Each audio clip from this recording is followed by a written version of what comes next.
Hi, for those that don't know me, I'm Karl Griggs from Commercial Processing Centre, and today I'm at one of our investors' projects, properties that's been a conversion going on for over 2 years, and I'm joined by Sanjay and Malkit from Savoys Properties. I'm joined today by Malkit and Sanjay for Savoy Estates, who've been nominated for 4 categories. That's right. In the Property Investor Awards, and we're meeting at one of their properties in Burnham. Do you lads want to take us through the history of it? Right, do you want to start? Yeah, so we purchased this site, which was a former office, for £670,000.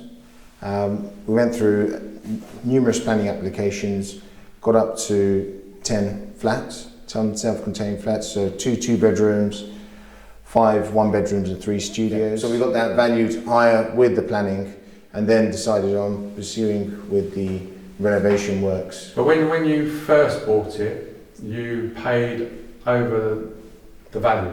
That's right. From what I remember it, the bricks and mortar value was 475, yeah. And you paid 670. But purely, I understand, based on what you could see the end result. Yeah, PD rights were there, so we knew we could convert it from an office to residential. It was just a matter of the amount of flats we could get in there, which market sort of jigged around. So you took a risk? Yeah, we took a risk. There was no planning at all at that stage? I think when we came to initially look at the site, most of the investors saw that you could make 5 flats.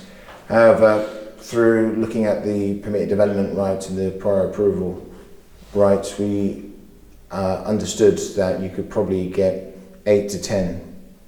So we initially started off with getting the 5 flats that everyone else saw approved, and that was our exit strategy, worst case scenario. Once we had that approved, we went for the 8 and then finally for the 10. Because as soon as the first stage of planning was granted, the valuer confirmed the value automatically went up to 760,000. Correct. Without you doing any work. Yeah, it's just for the planning. Right. So overall, you paid 670. Cost of the works? I think the cost of the works are going to come in at circa £500,000. And then what do you expect the GDV value? We expect the value to be circa... You were given a figure, weren't you? So on the original report. Been given that wasn't 10 units. We were given a figure for 8 units, and I think that was at 1.8. And now we're expecting it to be above 2 million. Yeah. So there's still money to be made from it, which initially then you've taken a risk with no planning. Yeah, that's right. Stage 1, or phase 1 as they called it, and phase 2 planning to end up where you are. That's right. And then with the 10 units, what's the estimated rent? Well, for the studios, I believe the rent is going to be circa 770. I think the one bedrooms will rent for 900 to 950, and then the 2 two-bedrooms that we have will be £1,100 per calendar month. Right, so that's over 100,000. I believe so. Yeah. That's right. So then you'll be able to get all your money out on completion, new mortgage, and additional money to start the next project. That's right. Yeah. So what the overall structure of it was still a risk, as we said. Calculated risk. Yeah, because worst case scenario, you would have fallen back to the 5 units. Yeah. And that would have covered your money as well.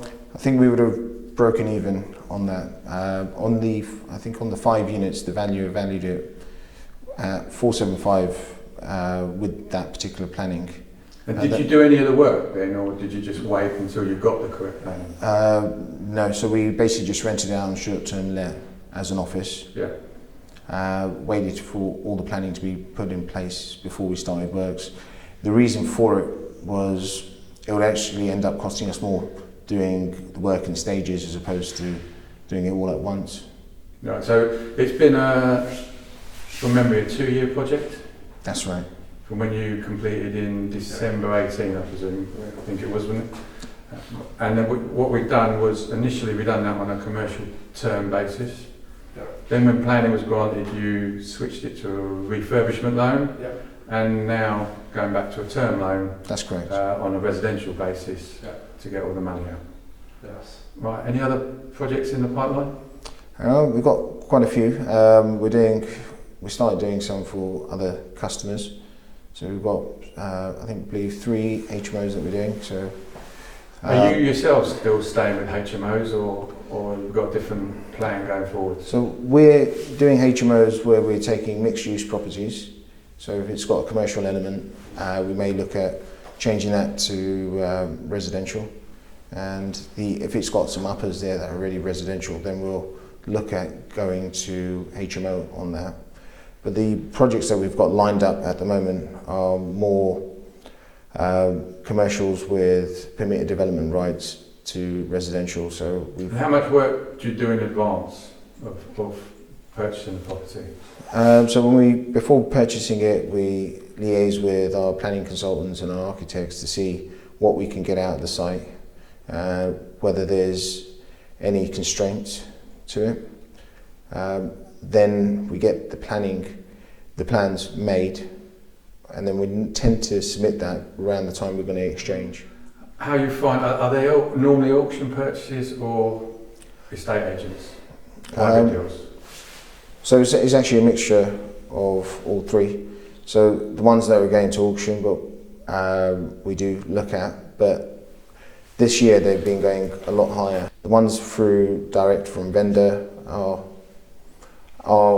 ones where we can negotiate and get a decent price on. Mm-hmm. And the agents do come to us with some attractive lots as well. Because you have also looked at different types of property, haven't you? Because you've moved to Windsor on a couple of projects to do the non-conforming properties and then converting them to mortgageable properties.